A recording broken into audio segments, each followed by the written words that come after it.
तो कल हम लोगों ने नेशनल मूवमेंट में एक बेसिक अंडरस्टैंडिंग आपको दे दी थी। हमें पढ़ना क्या है उसके अंदर, है ना। दूसरी बात, ये जो राष्ट्र है, राष्ट्रीय चेतना है, राष्ट्रवाद है, ठीक है, उसके बारे में भी एक समझ आपको बता दी गई थी कि कैसे उसको बता समझा जाए, कैसे उसको देखा जाए, ठीक है। और प्रत्येक मुद्दे पर सबकी प्रतिक्रिया एक जैसी नहीं होती। राष्ट्रवाद के उदय के कारणों पर अलग से बात हुई थी। और कांग्रेस से पहले की जो राजनीतिक संस्थाएं थी उस पर भी हमने जिक्र किया था। थोड़ा फैक्ट्स भी हमने बता दिया था, कुछ कॉन्सेप्ट भी बता दिया था आपको, कैसे उसको याद रखना है ये भी आपको बता दिया था। जितनी महत्वपूर्ण संस्थाएं थी उनका जिक्र कर दिया गया था, ठीक है, याद है सभी को। 1837 कौन सी संस्था थी? Land holder society. 1843 में British India Society of Bengal. आप मेरे साथ दोहराएंगे। 1851 में, 1852 में दो संस्थाओं का जिक्र हमने किया था, बॉम्बे एसोसिएशन और मद्रास नेटिव एसोसिएशन। 1866 लंदन में ईस्ट इंडिया एसोसिएशन। 1876 अरे इंडियन एसोसिएशन। 70 में पूना सार्वजनिक सभा है। रटने का मतलब ये नहीं कि क्रमवार रट लेना है, ठीक है। हमने बीच में गैप कर दिया, जंप कर दिया यहाँ पे। ये 1870 में होगा पूना पैक्ट। ये क्रम में लोगों ने कहा कि सार्वजनिक सभा है, ठीक है, बट ये ध्यान रखना। अब अपने आसपास जो मित्र एग्जाम देते हैं उनसे कभी पूछना कि कई बार क्वेश्चंस कई सरल होते हैं, पहली बार में क्लिक कर देते हैं चलिए ये आंसर होगा, ठीक है, और फिर उसमें कभी कभी चीज़ें बिगड़ जाती हैं उसमें। तो ठीक से एकदम बहुत सरल क्वेश्चन भी है ना, ठीक से पढ़ लिया जाता है, ये पूछा है, ऐसे पूछा है, 1 सेकंड 2 सेकंड लगता है। खैर वो तो प्रैक्टिस से भी सीख जाओगे, आप करोगे तो। 76 हो गया इंडियन एसोसिएशन। ये मोस्ट इंपॉर्टेंट संस्था थी कांग्रेस से पहले की संस्था में। क्यों? क्योंकि इसके 5-6 उदाहरण आपको बताए गए थे कल, ठीक है। 84 में हमने दो संस्थाओं का जिक्र किया था, एक मद्रास में, एक बॉम्बे में। और 1885 में 1885 में कांग्रेस की भी चर्चा करेंगे, बॉम्बे प्रेसिडेंसी एसोसिएशन की भी बात करेंगे। कल 84 में मद्रास महाजन सभा और फिर बॉम्बे प्रेसिडेंसी एसोसिएशन। अभी हम लोग बात करेंगे भारतीय राष्ट्रीय कांग्रेस। आपको जरा इसके बारे में कुछ फैक्चुअल जानकारी लिख लें, फिर हम कॉन्सेप्ट की बात करेंगे हम, ठीक है। लिखें आप। 28 दिसंबर 1885, 28 दिसंबर 1885 भारतीय राष्ट्रीय कांग्रेस, इंडियन नेशनल कांग्रेस, ठीक है। प्लेस यानी किस जगह इसकी स्थापना हुई थी, यहां लिखेंगे बॉम्बे, ब्रैकेट में कर लो गोकुल दास तेजपाल संस्कृत कॉलेज, गोकुल दास तेजपाल संस्कृत कॉलेज, ग्वालियर टैंक।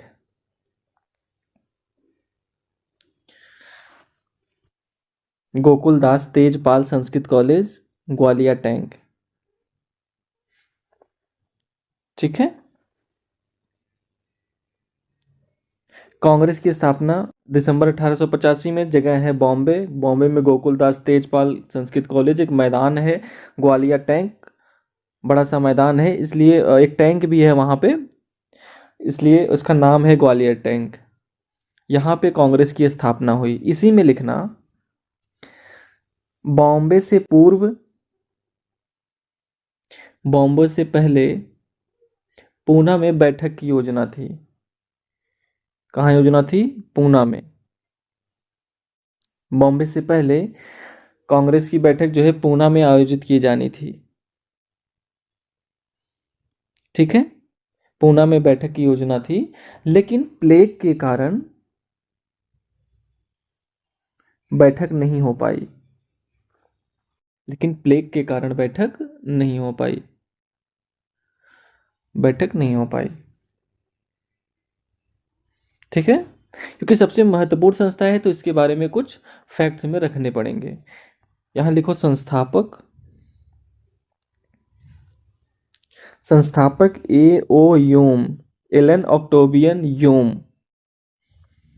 संस्थापक कर लो एओ ह्यूम। इनके बारे में भी दो तीन पॉइंट्स आप लिख लो।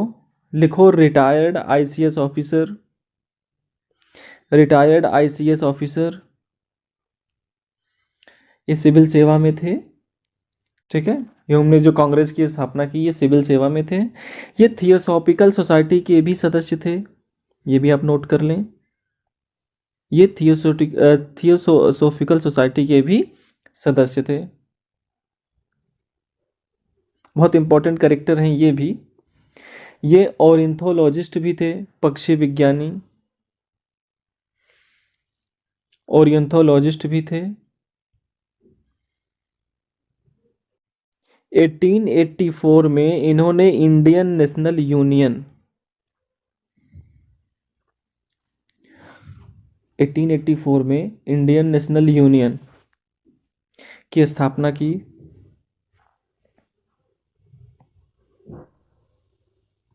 ठीक है, और इसी के बैनर तले देश के सभी नेताओं को बॉम्बे में एकजुट किया गया था कि हम सब मिल करके कुछ प्रयास करें, स्वशासन के लिए कुछ प्रयास करें। तो इंडियन नेशनल यूनियन के नाम से यूनियन इन्होंने रखा था ताकि सारी संस्थाओं का इसमें मर्जर या जुड़ जाए। इसमें यूनियन की बैठक बुलाई गई थी। उसी बैठक में दादा भाई नौरोजी ने सजेशन दिया कि यूनियन की जगह इसको कांग्रेस कहा जाए। कांग्रेस यानी लोगों का समूह। ठीक है, तो इसका नाम इंडियन नेशनल कांग्रेस हो गया था। इसी में आप लिख लो दादा भाई नौरोजी की सलाह पर, दादा भाई नौरोजी की सलाह पर इसे कांग्रेस कहा जाने लगा। दादा भाई नौरोजी की सलाह पर इसे कांग्रेस कहा जाने लगा।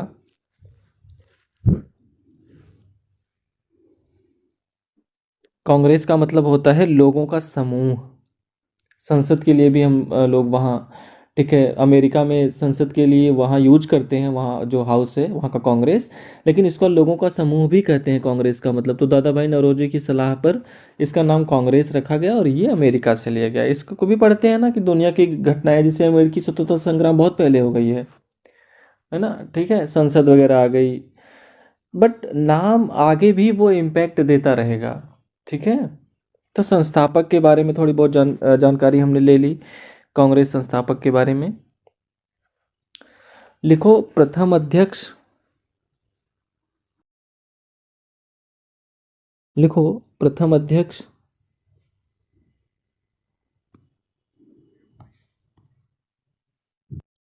व्योमेश चंद्र बनर्जी या डब्ल्यू.सी. बनर्जी। इनका पूरा नाम था व्योमेश चंद्र बनर्जी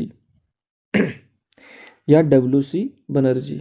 ठीक है, लिखो पारित प्रस्ताव। जो पहली बैठक है उसमें लिखो पारित प्रस्ताव। लिखो कुल 9 प्रस्ताव पारित हुए थे, जिनमें प्रमुख थे, जिनमें प्रमुख थे कुल 9 प्रस्ताव पारित हुए थे जिनमें प्रमुख थे। लिख लो आप, भारत परिषद को समाप्त करने की मांग, भारत परिषद को समाप्त करने की मांग।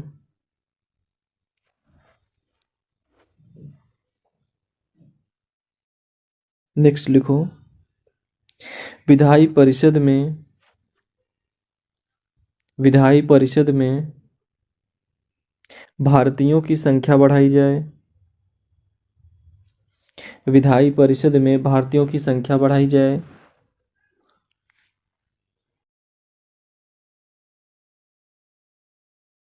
लिखो सैन्य व्यय में कटौती की जाए, सैन्य व्यय में कटौती की जाए, सैन्य व्यय सैन्य खर्चे में कटौती की जाए। लिखो नेक्स्ट बर्मा विलय की निंदा, 1885 में ही बर्मा का विलय हुआ था, तृतीय वॉर हुआ था। बर्मा विलय की निंदा। ठीक हो, लिखो अगली बैठक कलकत्ता में आयोजित होगी, अगली बैठक कलकत्ता में आयोजित होगी। ये पहली बैठक है, तो पहली बैठक थोड़ी महत्व रखती है। ठीक है, तो कुछ ये प्रमुख प्रस्ताव हैं। ठीक है, पहली बैठक में ये पारित प्रस्ताव हो गए। लिखे सदस्यों के बारे में, पहली बैठक में कितने सदस्य शामिल थे? 72 सदस्य शामिल थे, 72। और इसमें भी सर्वाधिक संख्या वकीलों की थी। ठीक है, 72 में 39 सदस्य जो थे, 39 मेंबर, वो वकील थे। इसमें भी सर्वाधिक संख्या वकीलों की थी। तो कांग्रेस में हमेशा से जो मूवमेंट चला है उसमें वकीलों की बड़ी भूमिका रही है। उस दौर में जब ये मॉडर्न जुडिशरी सिस्टम आया और जज, अदालत और वकील, तो जो सबसे सम्मानित पेशा बना था उस समय वो एडवोकेट का पेशा बना था। लोग अक्सर बैरिस्टर की पढ़ाई करने के लिए ब्रिटेन जाया करते थे। कृषि तरीके से जैसे आज आईएएस की तैयारी, ठीक है, और एक बड़ा है, एडवोकेट से ज़्यादा इसको महत्व दिया जाता था। उस समय आईसीएस से ज़्यादा महत्व वकीलों को मिलता था। हालांकि उसके आईसीएस का तब भी वैल्यू बहुत था। दो चीज़ें थी जब बहुत टॉप पे रहती थी, जो थोड़ा संभ्रांत परिवार है, अच्छा परिवार है या सामान्य परिवार भी है, कोई एग्ज़ाम क्वालिफाई करके एग्ज़ाम छोड़ देता था तो उसकी वैल्यू ज़्यादा होती थी उस समय। जैसे सुभाष चंद्र बोस ने क्वालिफाई किया, 1 साल के बाद छोड़ दिया, तो सब लोग उनको बहुत टैलेंटेड मानते थे, बहुत टैलेंटेड है ना। ठीक है, जब आप क्वालिफाई करोगे तो आपको बड़ा ही लोग दूसरे नज़रिए से देखेंगे। आज भी आईएएस क्वालिफाई करने का मतलब होता है आप बहुत टैलेंटेड हैं। सच्चाई भी है। अभी आप ग्रूमिंग वाले फेज़ में हैं, आप इतनी चीज़ों को पढ़ेंगे, आपके सोचने समझने का दायरा बहुत व्यापक हो जाएगा। आने वाले 1 साल के अंदर आप देखिएगा, अभी तो आप 2-3 महीने हुए पढ़ते हुए, है ना। तो सर्वाधिक संख्या किसकी थी? वकीलों की थी। ठीक है, कोई सवाल है क्या किसी का? अनावश्यक खर्चे थे। भारत परिषद को समाप्त करने की मांग, जो सवाल है आपका उसका ये है कि खर्च बेवजह का भारत में हो रहा है। तो एक तरीके से धन के अपव्यय को रोकने की मांग है वो। ठीक है, सदस्य हो गए टोटल 72। पहली जानकारी है सारी की सारी है। इस समय नियम क्या बना था? ये नियम बना था कि प्रति वर्ष दिसंबर महीने में 3 दिनों की बैठक होगी। प्रति वर्ष आखिरी महीने में 3 दिनों की बैठक होगी, ये नियम बना था। और पहली बैठक में ये तय हो जाएगा कि अगली बैठक कहाँ होगी। बैठक जहाँ होगी अध्यक्ष उस प्रांत का नहीं होगा, और जितने पॉलिटिकल पार्टीज थी वो मेंबर चुन के भेजते थे। अक्सर जहाँ बैठक होती थी, बैठक में सबसे ज़्यादा मेंबर उस प्रांत के होते थे, जो भी मेंबर के क्राइटेरिया रहा हो बैठक में भाग लेने का। ठीक है, तो बाकी सब लोग अपने अपने प्रतिनिधि को भेजते थे। बैठक की सूचना अखबारों के माध्यम से दी जाती थी। ठीक है, 3 दिनों की बैठक, अखबारों के माध्यम से सूचना, कुछ मैं अभी लिखवाऊंगा आपको। अगले किसी दूसरे शहर में होगी, जहां होगी अध्यक्ष वहां का नहीं होगा। ठीक है, तो ये सब एक नियम बन गया था। और हर बैठक में चर्चा होती थी, जैसे भी चर्चा होगी प्रस्ताव पारित होंगे।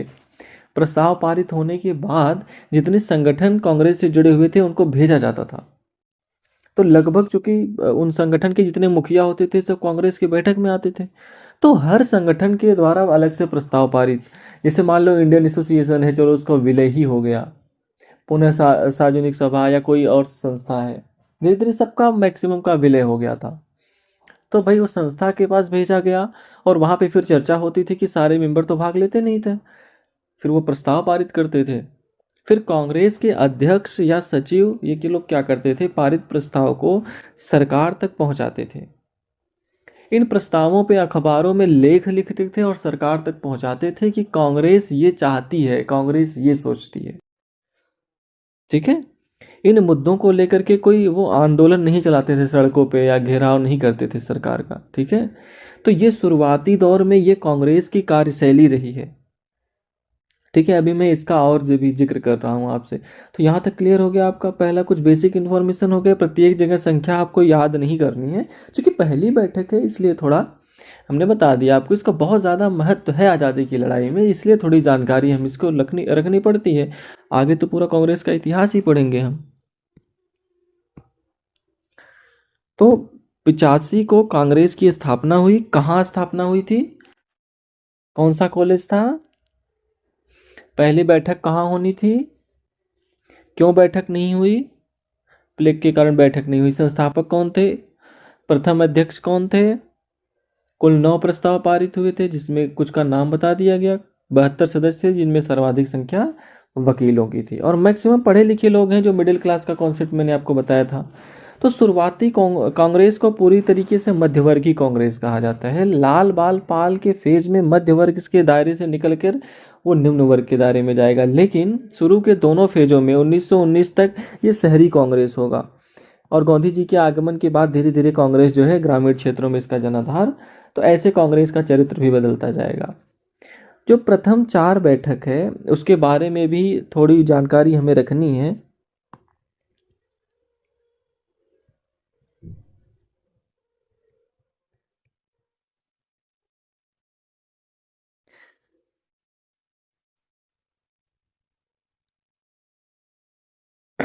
देखो, प्रथम जो 4 बैठक है उसके बारे में थोड़ी जानकारी हमें अभी रखनी है।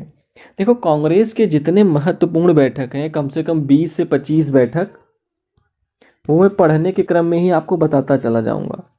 ठीक है, फिर आपको इकट्ठे जब ये करा दूंगा मैं, तो लास्ट में कुछ मिसलेनियस चीज़ों को फिलर कराता हूँ, कुछ इन्फॉर्मेशन अलग से लिखवाता हूँ मैं प्रीलिम्स के लिए। ठीक है, एक तो होता है कि एक मेन पढ़ते जा रहे हैं, उसके साथ हम फ्लो में पढ़ते जा रहे हैं डेवलपमेंट को। जो 20-22 बड़े बैठक है ना, सारे सवाल इसी बैठक से पूछे जाते हैं।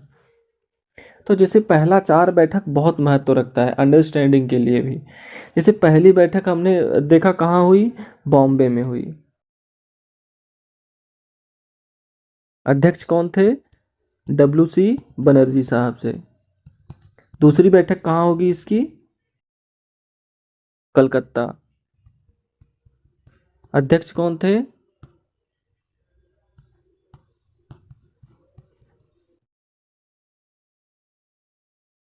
तीसरी बैठक कहाँ हुई थी, मद्रास। अध्यक्ष कौन थे, बदरुद्दीन तैयबजी।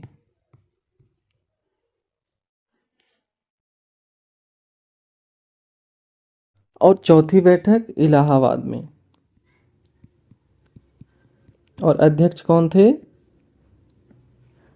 जॉर्जियोल, अंग्रेज थे ये अध्यक्ष। तो पहली बैठक बॉम्बे, बॉम्बे देश के किस हिस्से में पड़ता है, वेस्ट में पड़ता है। दूसरी बैठक कलकत्ता, कहाँ पड़ेगा ये, तीसरी बैठक साउथ हो गया आपका, और चौथी बैठक नॉर्थ हो गया आपका। यानी आप एक खाका बनाए तो एक बैठक यहाँ हुई, तो दूसरी बैठक यहाँ हुई, तीसरी बैठक यहाँ हुई, चौथी बैठक यहाँ ये कोस्ट की तरफ हुई। तो पहले 4 बैठक से भी मैसेज क्लियर है कि ये पहली ऐसी संस्था है जो अखिल भारतीय स्तर पे, इसके पहले जितनी भी संस्था थी उस क्या थी, उसका मुख्यालय किसी का पूना में है, किसी का बॉम्बे में है, किसी का कलकत्ता में है, किसी का मद्रास में है। बट कांग्रेस का जो कार्य क्षेत्र है संपूर्ण भारत है। बात समझ में आ रही है। आप देखो, वेस्ट, ईस्ट, साउथ और नॉर्थ, शुरू से कोशिश है कि अखिल भारतीय स्तर पर अपने आप को स्थापित किया जाए। बहुत चुनौती का काम था उस समय हिंदुस्तान में, पूरे भारत के लेवल पर। ठीक है, तो अब तक जितना हमने पढ़ा, जो कुछ भी हमने पढ़ा, एक इंडियन एसोसिएशन को छोड़ा जाए, 57 को रिवोल्ट को छोड़ा जाए, तो पहली बार भारतीयों के द्वारा पूरे भारत को कवर करके कोई चीज आगे बढ़ने की कोशिश की जा रही है। ये जागरूकता का परिणाम है। जैसे एक तो भारत का निर्माण अंग्रेजों ने किया, एक भारत का निर्माण हमने किया। समझ रहे हैं बात। एक अंग्रेजों ने राजनीतिक, प्रशासनिक, विधि, आर्थिक का एकीकरण किया। एक हमारे सामाजिक धार्मिक सुधारकों ने, 57 के नेताओं ने, कांग्रेस ने, इन सब नेताओं ने मिलकर के देश को जोड़ा। तो ये जो आज देश एक है, दोनों तरफ के डेवलपमेंट्स का प्रयास है। ठीक है, अब इसमें क्या था, जैसे बॉम्बे में बैठक हुई तो एक बंगाली वरिष्ठर अध्यक्ष हैं। इससे क्या होगा कि एक दूसरे के प्रति सम्मान का भाव, क्षेत्र को लेके, धर्म को लेके भी ये नियम बना दिया गया। जितने भी बॉम्बे में सदस्य होंगे, एक बंगाली बैरिस्टर को अध्यक्ष महोदय, बाबू मुसैर को वो अध्यक्ष महोदय कहेंगे। ठीक है, बनर्जी दा को सब अध्यक्ष महोदय कहेंगे वहाँ। इससे क्या होगा, फिर क्षेत्र विशेष को लेकर पूर्वाग्रह है वो धीरे धीरे खत्म होना शुरू होगा। कलकत्ता यानी पूर्व में बैठक हुई दादा भाई नौरोजी, यानी बॉम्बे के रहने वाले हैं, अब ये अध्यक्षता कर रहे हैं यहाँ पे, तो सारे लोग अब इनको अध्यक्ष कहेंगे। इसे ना एक अखिल भारतीय चेतना के रूप में, एक अखिल भारतीय नेतृत्व, अखिल भारतीय संस्था, ये बिल्डिंग का काम है शुरुआती दौर में, और ये काम कर रहे हैं।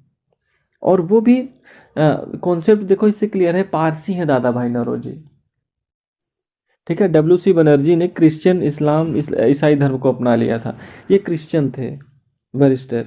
ये पारसी हैं दादा भाई नौरोजी, जो सबसे माइनॉरिटी में आज भी हम देख सकते हैं संख्या के मामले में, बट वो दूसरी अध्यक्षता कर रहे हैं। 3 बार इन्होंने कांग्रेस की अध्यक्षता की। बदरुद्दीन तैयबजी भी बॉम्बे के रहने वाले हैं, बट मद्रास में कर रहे हैं अध्यक्षता, प्रथम मुस्लिम अध्यक्ष। ऐसे करके पॉइंट्स वगैरह और भी आ जाएंगे, ऑब्जेक्टिव के लिए थोड़ा ध्यान रखते हैं। और जॉर्ज यू रहे ब्रिटिशर्स, ये प्रथम ब्रिटिश अध्यक्ष, मतलब अंग्रेज। भारत की आज़ादी में हमारी तो भूमिका है, कई विदेशियों की भी भूमिका है। जैसे ए.ओ. ह्यूम है, संस्थापक ही हैं इतनी बड़ी संस्था के, और सचिव थे 1906 तक। जॉर्ज ह्यूल है, अभी वेटरबर्न है, और भी नाम, हेनरी कॉटन है। कांग्रेस में भी कई सारे नाम अभी आ जाएंगे जिन्हें कांग्रेस को मजबूत करने में योगदान दिया। एनी बेसेंट आ जाएंगे अभी, ठीक है। तो ऐसे करके बहुत सारे विदेशियों का भी नाम मिलेगा। यूपीएससी ने 3-4 साल पहले सवाल पूछा था, भारत में रहकर जिन विदेशियों ने देश की आज़ादी में योगदान दिया। हम पढ़ते रहते हैं ना, इन्फॉर्मेशन सब रहता है, बस उसको क्वेश्चंस के अकॉर्डिंग तुरंत सिस्टमेटिक अरेंज करना होता है, ठीक है। यूपीएससी ने यह भी सवाल पूछा था विदेशियों की भूमिका में। अभी तो हम केवल कांग्रेस की बात कर रहे हैं, फिर क्रांतिकारियों की बात होगी, समाजवादियों की बात होगी, देसी रियासतें, हर जगह विदेशियों की भूमिका है जो भारत भक्त हैं, ठीक है। तो ऐसे करके फिर ये देखने का एक नज़रिया है। तो कभी भी जैसे कांग्रेस को अखिल भारतीय संस्था क्यों कहते हैं, कभी भी ये सवाल जैसे पहले वाली किसी संस्था की तुलना में इसको क्यों कहते हैं, तो जो इसकी कार्यशैली है, जो इसकी बैठक का आयोजन है, जो अध्यक्षता है, जो इसमें प्रस्ताव पास होंगे वो पूरे भारत का होगा। जैसे बर्मा विलय का आलोचना हो रही है तो भारत के कॉन्टेक्स्ट में, अधिकार बढ़ाइए, सिविल सेवा परीक्षा का आयोजन भारत में करिए, पहली बैठक में मांग की गई थी, ठीक है। भारत परिषद को समाप्त करिए। इसमें कोई भी डिमांड ऐसी नहीं है जो केवल किसी व्यक्ति विशेष के लिए या क्षेत्र विशेष के लिए हो। तभी तो 57 के विद्रोह से कंपेयर किया जाता है, इसको कहा जाता है कि राष्ट्रीय संस्था है। मात्र 72 लोग इसके सदस्य हैं पूर्णकालिक, बट इसके एक एक प्रस्ताव भारत परिषद को समाप्त किया जाए, क्योंकि उससे अनावश्यक व्यय हो रहा है। अखिल भारतीय मांग हो गई, सैन्य व्यय को कम किया जाए। जीडीपी का 40-50% आप सैनिक पे ही खर्च कर दे रहे थे आप, कि भाई भारत को राहत मिलेगी इससे, ठीक है। तो आप ओवरऑल इसके जो प्रस्ताव, जो मांग होगी, उससे भी क्लियर होगा कि ये अखिल भारतीय संस्था है। तो कभी ये सवाल उठता है कि अखिल भारतीय क्यों कहा जाता है, ये पूर्ववर्ती संस्थाओं से कांग्रेस कैसे अलग थी। पीछे का हमने एक नेचर बता दिया आपको कि कांग्रेस पे भी बहुत सारी बात करनी है हमें आपसे तो हमें इसी प्रक्रिया में समझने के लिए ज़रूरी था ये एनसीईआरटी वाली किताब जो है, बिपिन चंद्रा की किताब ब्लैक स्वैन वाली, उसके कांग्रेस की बैठक का पूरा एक मैप दिया हुआ है, ठीक है। कभी आपको मौका मिले, जब कभी मौका मिले आप निकाल लीजिएगा, उसको देखिएगा, बैठक वगैरह के बारे में, किस क्षेत्र में कहाँ कहाँ बैठक हो रही है, जगहों का नाम दिया हुआ है ना। थोड़ी जानकारी बढ़ेगी आपकी उससे। ये नोट कर लिया आप सभी ने, ठीक है। तो हम धीरे धीरे बैठक भी कराते चले जाएंगे, जितने महत्वपूर्ण बैठक हैं। अब कांग्रेस की जब चर्चा होगी तो सबसे पहले कांग्रेस को हम नरम दल के रूप में पढ़ेंगे, है ना। नरम दल यानी मॉडरेट,